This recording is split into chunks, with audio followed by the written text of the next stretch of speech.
ทีมงานเด้อทีมงานเด้อทีมงานเด้อทีมงานดอนสมเด้อพี่น้องเด้อทีมงานดอนสมทีมงานต่อไว้ดอนสมทีมงานต่อไว้เด้อพี่น้องเด้อนี่เด้อ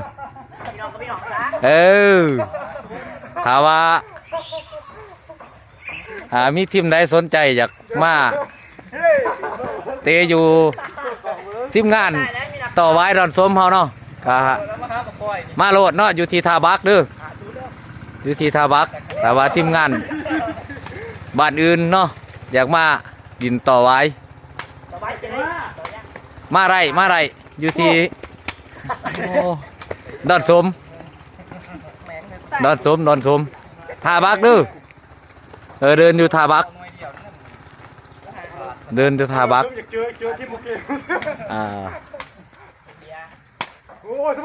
มาไรพี่น้องเพราะว่ามีหลายทีมอยู่ดอนสมเขามีหลายทีมมีหลายทีมถ้าว่าทีมงานบ้านอื่นๆอยากมาหลินมาเที่ยวหรือว่ามาสร้างสรรค์ผลงานในบ้านเนาะก็มาไรที่ท่าบักดอนสมหาสนละเวียงเด้อพี่น้องเด้อสำนีละคลิปนี้พี่น้อง